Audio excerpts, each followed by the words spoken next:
Well, good morning, everyone. It's not even 10 o'clock, and what an interesting morning we've already had.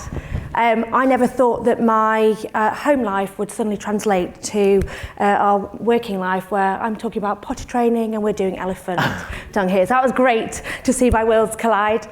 The goal for this panelist session, we've got people from all different perspectives here in the audience. So we've got corporate C-suites, investors, practitioners, policymakers. We're all thinking about this from a different perspective.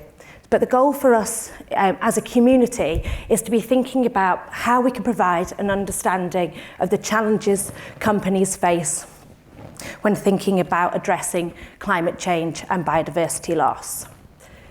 So by way of introduction, my name is Rachel Basarab-Horwath. I look after our global pensions group at AXA Investment Managers. The perspective that we're coming at, there's over 50 trillion of assets in pension schemes globally.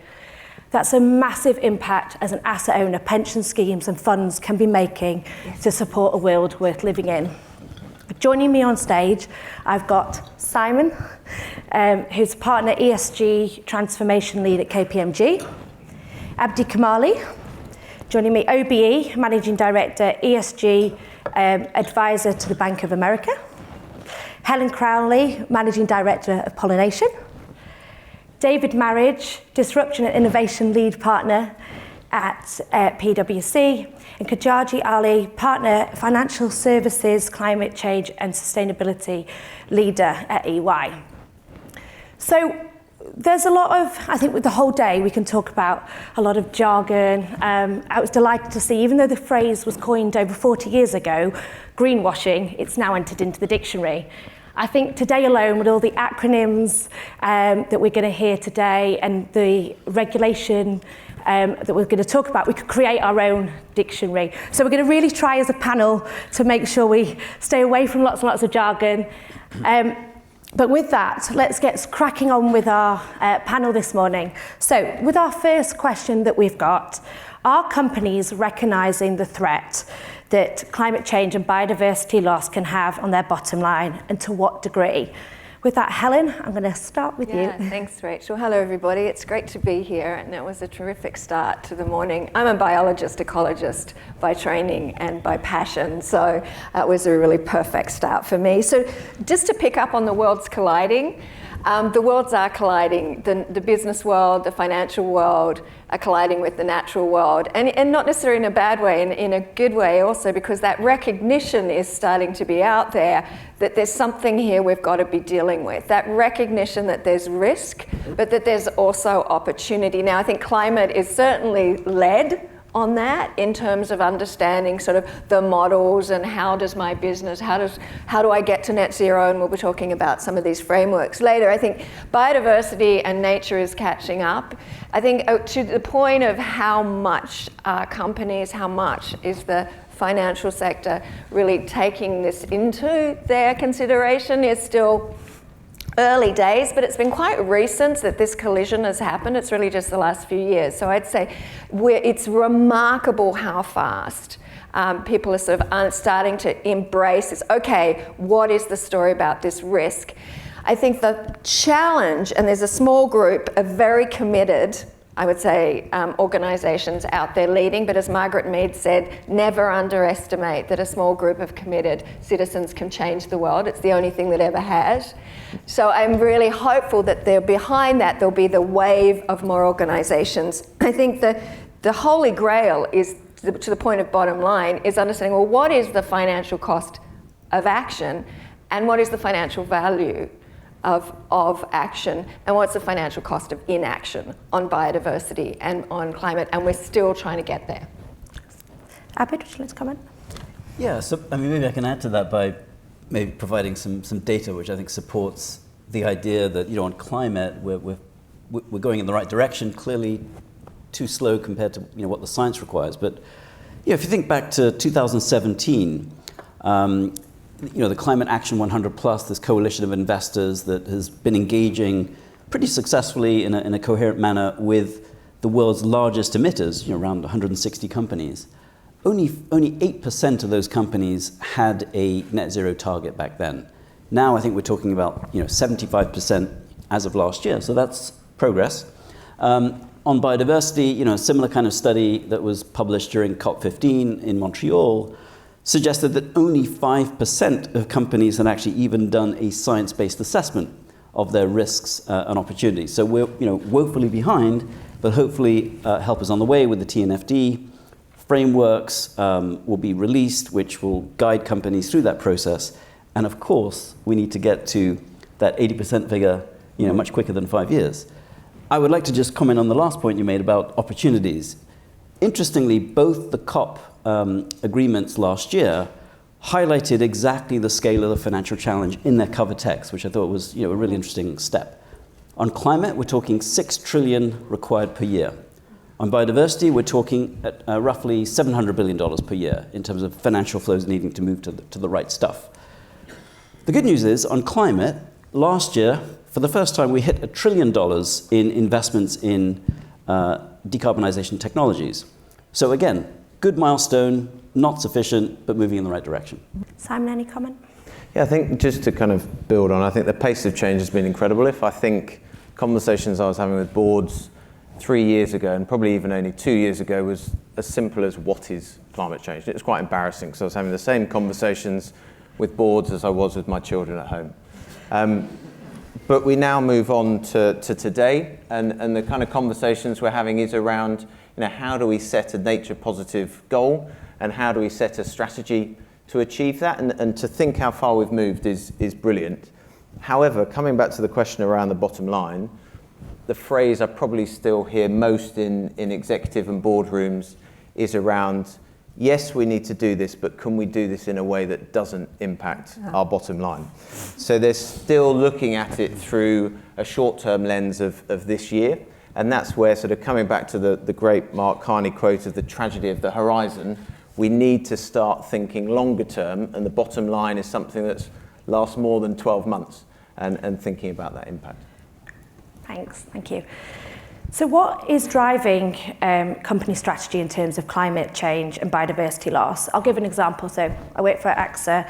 It's a French insurer. It's inherently been exposed to these risks for over 25, 30 years, and therefore been doing a lot of research to address this. But how does that compare to other sectors, other regions, other countries?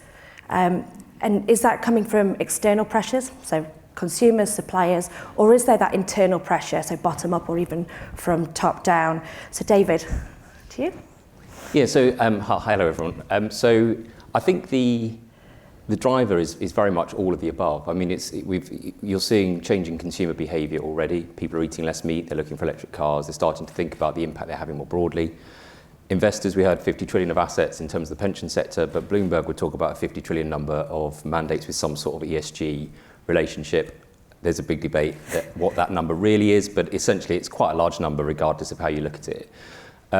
We're also seeing a significant shift in the way employees think about the organisations they work for. They're becoming much more purposeful. But the issue is that, in terms of the messaging that we're getting, whilst there's increasing demand, the actual signal is still quite weak. And the reason being is that, when we buy something, we still look for highest quality product, lowest price. Or when we're investing, we still go for high return, low risk. And even if we want to say, while saving the planet and society, when we're making that purchase decision or investment decision, really difficult to get that across because there's no mechanism to communicate demand. So I think, one of the things that just to be aware of is that the demand is shifting. There's huge amounts of money behind that. There's sort of organisational shifts happening in organisations that can look beyond the horizon. And I think it's just working out how you position yourselves against what your stakeholders care about, your investors, your consumers, your employees, but also thinking about some of the other things that are going on around your banking relationships, the fact that they're going to have to reduce their exposure to financed emissions. There will be a point at which some organisations become unbankable. So there's a whole raft of different drivers, if you like, that you need to consider. And Helen, any? Yeah, I'd just add that, I totally agree. I think one of the things, it depends on what industry or sector you're in a little bit as to how you value and how you value risk. So I was in the global luxury group caring for 10 years, helping build their sustainability strategy. And that started by internal drivers.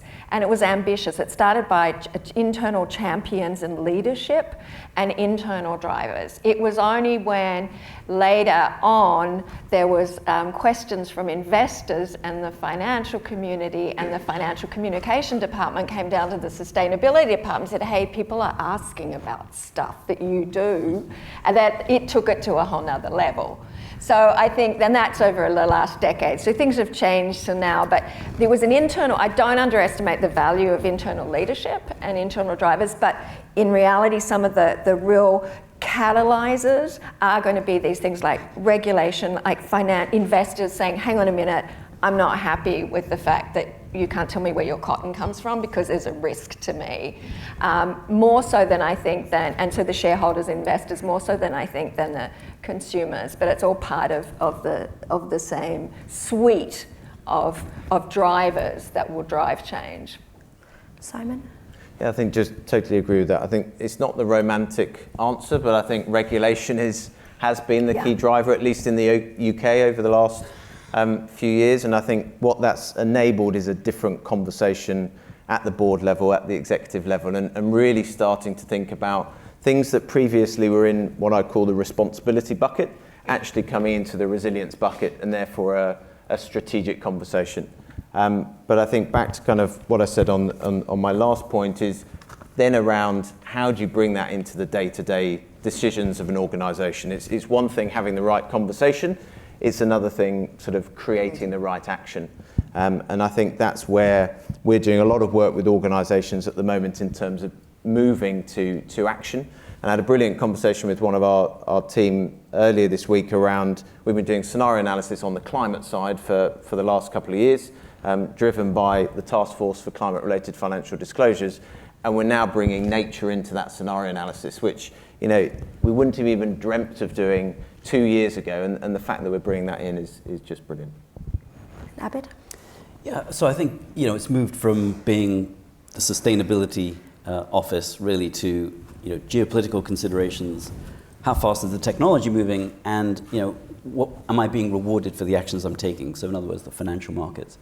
You know, on the geopolitical front, I don't think we can underestimate the impact of the war. You know, short term, it's a poor outcome from an environmental standpoint. I'm speaking specifically on, and the transition that we're likely to see on net zero is going to become more disorderly, whether we like it or not. On the tech front, the question is, how fast can we scale new technology? And that means the financial sector also needs to become more comfortable with taking those first-of-a-kind technology financing risks. And on the capital side, you know, how much capital can we deploy when faced with just fundamental regulatory barriers, such as planning permissions for, you know, renewable energy deployment? So each sector has its own set of barriers, and that's where, you know, all of the stakeholders need to work together to knock them down and make sure that we can speed up on all of those three. So move it to the third question now. So companies are making, as we've touched on already, ambitious net zero and nature positive goals. How well defined are they? And is things like, I'm going to use the first one, TCFD, since we've defined it several times through the morning already. Is that helping provide a framework? Is it a good starting block? And with that, I will hand over to Khadija. Thanks. I think this terminology, net zero and nature positive, are relatively new to all of us, frankly, right? If you looked back 10, 20 years ago, I mean, to be honest, you look back 2 years ago, nature positive was, something net new. So I think that we're still learning and understanding this terminology and what it actually means. I think net zero has come a long way.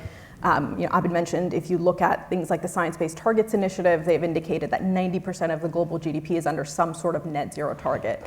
Now, the key there is some sort of, right? There's no consistency if you look across any industry, frankly, on how these things are defined, what the actions are underlying them. So there's a great deal of inconsistency.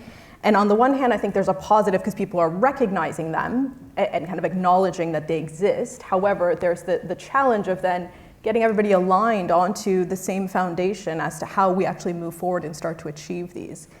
So I think the reality is that it is very, very nascent, and I think it's incredibly important for all of us here and all of you to start to kind of move the dial towards understanding what is the foundation that we're all trying to achieve, dispel some of the myths around what this means. I think the UK's been really great in that, some of the initiatives such as the Transition Plan Task Force, which is now looking to actually push out what a credible net zero transition looks like, integrating concepts such as nature. So we'll start to see the proof in the pudding to say, do organizations actually know what this means, and do they have action-based, time-stamped plans that can justify these external ambitions? Because at the moment, there is a risk that they're written on a piece of paper, but we don't actually know what this means and how to actually move forward. So I think the next couple of, hopefully the next year at minimum, will be quite critical to start to see the outputs from these initiatives and whether or not we actually see actions that can support the ambitions. And David? Yeah, I think, I suppose what we're seeing in the market in terms of the ambitious targets is that they are very ambitious, but the market sort of operates against them in a way. So at the moment, the more you look through your supply chain, understand your impact properly, not just a Scope 3 type estimate, which is obviously very important in terms of TCFD, but really start to understand what's going on, the worse you look compared to someone who hasn't bothered looking. And because of that, what you end up doing is you're starting to work out what the right balance is between what you share in terms of your reporting versus what the targets you set. And what we're tending to see is organizations are sort of saying, right, we're going to hit a 50% reduction, let's say, in our financed emissions if you're a bank. The actuals are up here, our estimates are probably here, and those estimates will become actuals in time, but the issue is that even if you do reduce your actual emissions by 50% as a bank, it will look like you've increased them by 100% because you've sort of started with lower estimates than in reality because of the way that currently TCFD is calculated. And so one of the things that I think is critical in terms of creating those estimates in the first place is really understanding what your baseline is and calling out where you don't know. So if you're looking through and you don't know the answer, probably give yourself a little bit of an uplift in terms of what that carbon footprint is, because it starts to de-risk you for the future. Otherwise, as these things become more critical, which they will, the targets that you've set themselves will look like you're increasing rather than reducing. So there's a whole raft of elements around really understanding what your baseline is when you're setting those targets and understanding what those actions are with some level of rigor such that you can demonstrate that you're making that shift. I just build on. Just look, we've got these really solid frameworks being developed. SBTI, TCFD, SBTN, TNFD, right? So those two are fantastic couplets, right? And they are really they are flawed because we're making this up. We're making up the rules of the game. We made up the rules of the game of our financial system and we're making up new rules, right? But so there has to be a certain amount of courage, and you've got to have a game plan and you have to have targets, but you can't be also paralyzed by, perfect being the enemy of good. And you've got to say, we know what we need to do. We've externalized nature. We've externalized our climate impacts in the way we've done business. Now we've got to start addressing that. And if zero deforestation supply chains is the first step, it's a great first step. It helps climate, it helps nature. There's a logic underpinning with all the numbers and the frameworks. There's an absolute logic of what we need to do. We need to figure out where in our business there is an impact and start reducing that, and where we can start restoring and protecting nature, and that addresses climate. I'm a scientist, I get that we need all the numbers, but I also worry that we paralyze ourselves by saying it's not good enough yet. I get that we need to all understand it, but we also have to have courage to start taking those first steps. Thank you. Thank you. So the next question, we've actually got a bit of time for a bit of discussion on this. So, and I think we've touched on it earlier from Mark's presentation to us. So to what degree is the risk of greenwashing impacting allocations of capital to their sustainability strategy? And conversely, how much of that is actually, if we're seeing that in green hushing? So green hushing entered my vocabulary over the last year very recently. So green hushing is where companies aren't being as transparent. So the absolute opposite. And that could be for several reasons, which I think the panel are actually going to allude to. So with that, Abyd, I'll hand to you. Yeah, so I think the greenwashing question has really emerged over the past 12 months, as a key issue for the markets to address. And for corporates, we've heard lots of discussion already about the various commitments companies have made, more in the net zero space than obviously in the nature positive space. But it's absolutely fundamental that they back it up with at least two things. One is firm capex allocations to the right stuff, which I referenced earlier, whether it's nature positive or net zero. And the second is, it's great having these long-term anchors, 2050 net zero, but what about your 2030 commitments? And some of us have joined coalitions that help us set those targets for things like 2030. We've, for example, published our own sector commitments in 3 sectors already for 2030. And so that sets a benchmark as to what we're expecting to deliver by then. The other point is for the financial sector itself. So not just about setting our targets, but what kinds of products are we putting out there? Are they helping companies shift capital into the right places, or are those products themselves at risk of greenwashing? So it has to be measurably shifting capital, just to simplify, from brown to green. How is it doing that? Is it increasing liquidity of the green product over the brown? Is it decreasing the cost of capital for the green over the brown? Is it enabling companies to risk manage the green versus the brown? So those are the fundamental questions we would ask. And maybe I'll just add one more point. Please. Okay.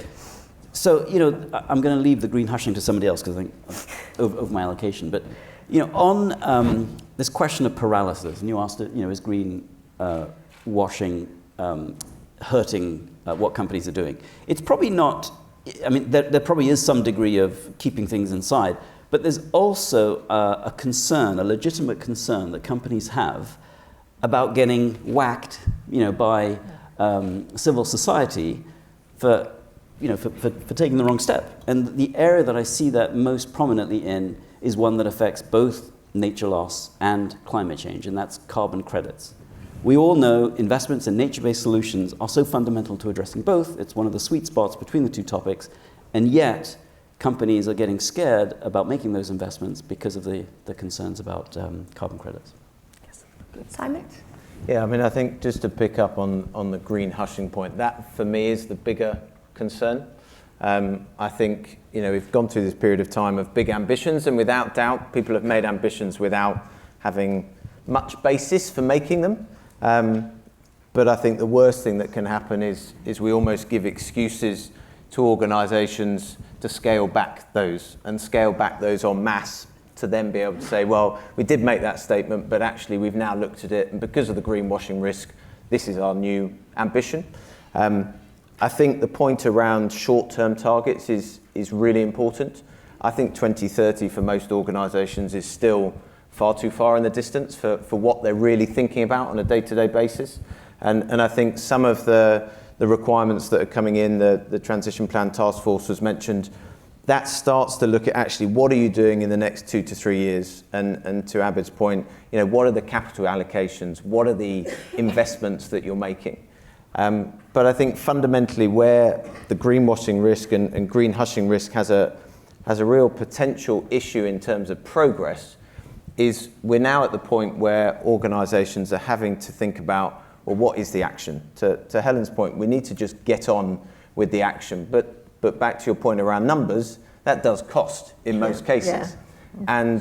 And that's something that most organisations haven't yet necessarily had the conversation at the right place in the organisation about. And therefore, I think all of us over the next kind of 6-12 months, as we start to kind of talk with boards or sit on boards and have those conversations about these are the actions, we need to remain bold and we need to remember what we're aiming for ultimately. That's why we had the long-term ambition, but recognise it's going to be hard.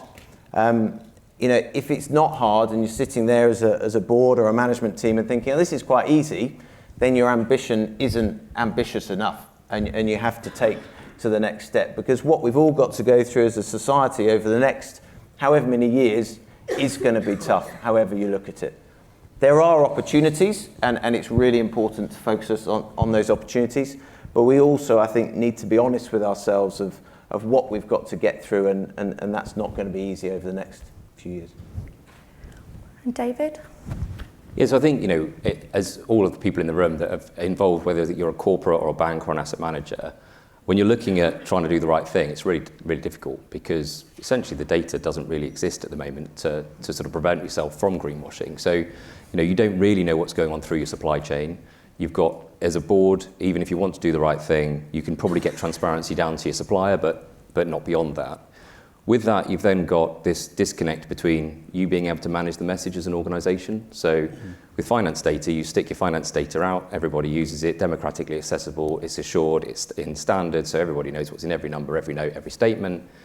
None of those things are essentially true for sustainability data. So you've got this, you don't know what's going on through the supply chain, you don't know, who mined the cobalt? Was it an adult whose child's in school who's got access to the right health and safety equipment and is paid a fair wage, or was it a small child? And until you know that, you don't know your social impact, and the same on nature and biodiversity, and of course the climate piece. So that transparency at the moment is normally covered in your statements by some sort of sustainability report, which is often quite qualitative. But those are then interpreted by the market, so Bloomberg, Refinitiv, Sustainalytics, Aerospace, MSCI, and I could go on and on.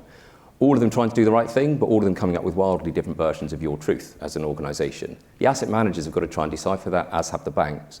And so what you end up with is this real disconnect between data that is really important because you've got 50 trillion of assets that want to do the right thing, you've got consumers that are trying to buy the right thing, but you've got no way really of getting transparent data through the system. So greenwashing is a real risk, but to points made earlier, we need to make a start. We need to start being really transparent about what we know and what we don't know. I think in terms of green hushing, the way I think about it, it's a bit like, when your child comes home from school, to link it back to family life, and they sort of say, well, everybody's saying they're not really revising for this test, so I'm not sure I need to do anything. And we say, well, darling, I think possibly they are revising, they're just not telling you that. The thing is, it's a bit like that with the greenwashing thing. People are doing stuff in the background to make sure they're lined up and ready, but they're really concerned because there is no consistency and they can't manage their message to communicate that widely with the market. So one of the key things here is about really understanding, why you're doing it, what's the demand here, and therefore respond to that demand. Because the issue at the moment is, as consumers, we can't communicate what we care about, as investors the same. If we have, is starting to think about what is that standard framework, if we were able to create a clear message of the ask, and it's not, when I go into the shop, when I buy my phone, I'm not asking, I wonder when the factory that made this is going to flood, TCFD. I'm actually wondering, what is my impact of buying this phone, which is also part of TCFD, but on scope 3. So there's a piece here around how do we really connect what we want as an individual investor or consumer and what's going on in the market, and that will really help corporates think about, corporates and asset managers, what their next steps are and what they prioritise. And just to pick up on the green hushing, so it's also about managing expectations, but what about how much have we got companies globally thinking about, actually, I'm a local entity in a state, potentially Texas, where I'm limited about what I can disclose. And how much are we seeing that on a global scale? I think there's, for different organisations in different jurisdictions with different stakeholder groups, they're all trying to individually manage what's going on, and you're seeing that in various investor conversations with some of the passive funds and some of the pension funds in the US. You know the stories, but I think what's interesting is that with any investor community, there's always a diversity of thought, and actually that's okay. But at the moment, we don't know where the value pools sit. Some of the research that organisations have done have demonstrated there's 90% of people over 25 care about climate action as one of their top 4 things. Now that's interesting, because if there's a 50 trillion value pool that in some way responds to ESG, according to Bloomberg, that's a 45 trillion value pool that will in some way respond to assets that are doing the right thing from a climate perspective.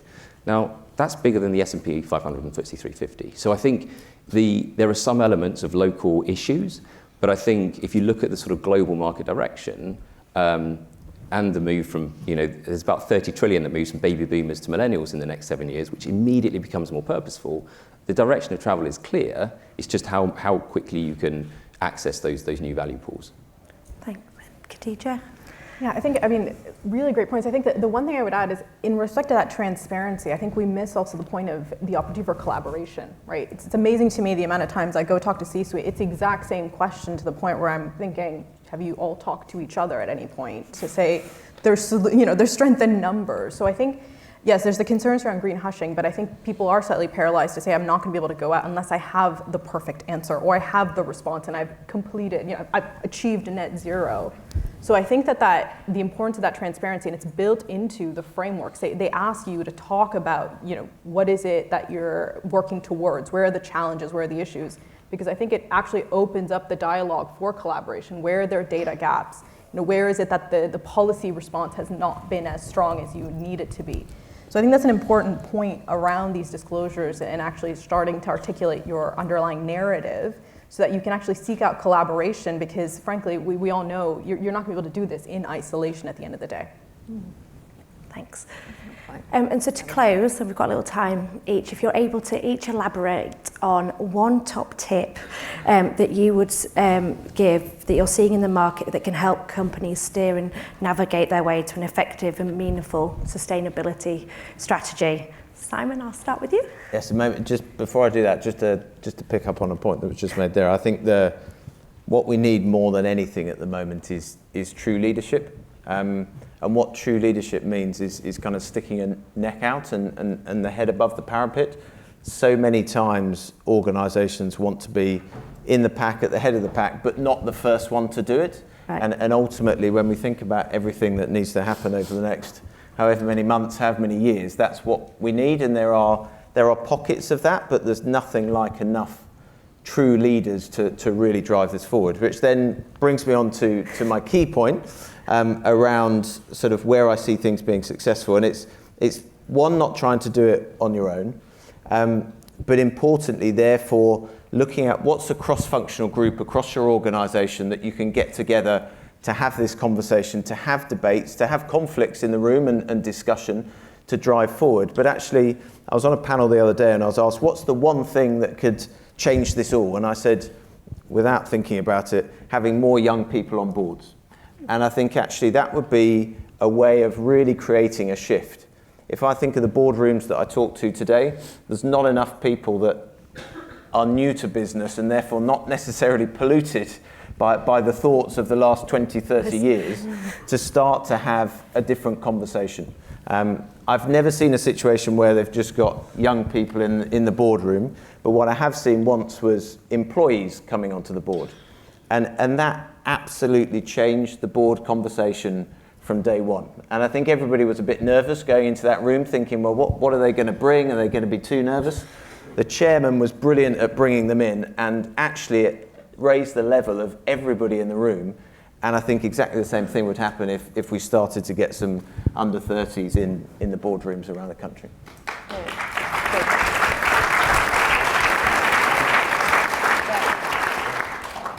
Go ahead. So let me build on that, because people appreciated that one. It's, Donella Meadows talks about systems change, and one of the biggest levers for change are mental models, right? So changing your mindset and understand, that's what we're going through at the moment, is an understanding that we have to change our mindset, and we're in a transition, and we have to be empathetic to everybody in that. Everybody has to understand that this is not easy. So we have to not only change our value proposition, but also that we can understand that we're in a transition and it's going to take time and it's going to take different steps. So I think that's 1A, and linked to the 1A is 1B, that to do that change, you do need frameworks for action so that people feel comfortable. You need the leadership. And I do think we've got these incredibly important emerging frameworks for action, and Mark's work at Capitals Coalition and the TNFD, SBTN, TCFD, SBTI, I managed it. Those are good frameworks for action. And internally in companies, you can build really interesting frameworks for action. At Caring, we had an environment profit and loss account. That was a framework for action. It gave people in the company an understanding of how an elephant in Central Africa could be related to their business, or in fact it was more of a snow leopard in Mongolia is related to their cashmere, is related to their business. But a framework for action is really, really important, because that gives people courage. So change our mental models, but to do that we need to have empathy and we need to have frameworks for action. 1ABC. Thanks. And the dictionary's on its way. David? Yes, I suppose in terms of one idea, I think at the moment, the market's probably the most destructive, whilst the most innovative, the most destructive force on the planet, in terms of both physical, financial and capital markets. And so realistically, if we're going to change the outcome for the planet, we need to make it the most protective force on the planet. Now, the way you do that is not by philanthropy or sort of regulatory cost burden, because that's directly against your value proposition for externally. You need to align the creation of profit and the creation of essentially asset value to being sustainable.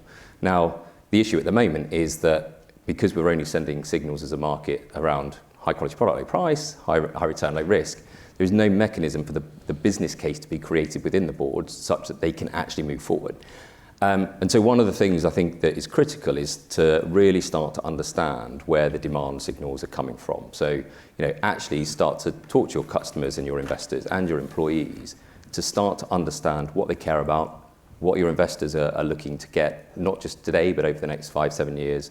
Look at what your consumers are wanting to buy. And one of the frameworks that we've used at PwC and other places is Rewired Earth. And one of the capabilities that brings is that ability to really understand what's going on in the market space that you're in, but also starts to join up the supply side, and so the demand side and the impact side. So I think critical. One of the critical things to think about is, do you actually understand what your stakeholders care about and what do they perceive your brand to be? And when we've done that with ourselves and others, it's quite different to what you might expect, so worth doing.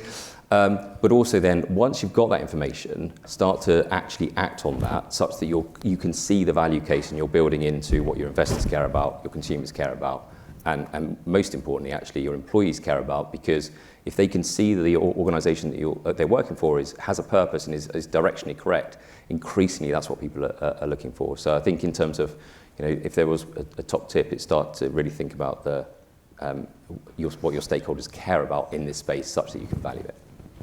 Khadija? Yeah, I'll keep mine somewhat simple. I have a challenge with the concept of a sustainability strategy. It needs to be the strategy, because the challenge becomes when you have a sustainability strategy, it sits here, and then you have the rest of the organization's strategy and it sits here. So I think that the message would be, it needs to be the strategy. It needs to be a core fundamental part of your overall ambition, your strategy, your business operations. That's the only way you can actually make the scale of that transformation. So no more sustainability strategy, it is the strategy. And Abyd? Yeah, so I want to pick up on Mark and Khadija's point. So, I think the financial markets are still rewarding financial ESG performance. So, in other words, there's a positive correlation between ESG performance from companies and financial performance. So the way to do that is to actually, just as Khadija said, integrate your sustainability strategy into your mainstream strategy. And that is happening little by little with transition plans that are going to reflect, companies' pathways to net zero and nature positive. And ultimately, what companies need to do is find ways to be rewarded for doing that through the market by integrating ESG targets that they're setting. Obviously, they have to be robust, ambitious, credible, measurable, etc. Integrate those targets into loans, into bonds, into supply chain finance, trade finance, the day-to-day workings of the financial market. You have those links, you'll be rewarded as long as you meet those goals, of course. Well, thank you all for those tips. And also, please join me in thanking a wonderful panelist this morning. Thank you.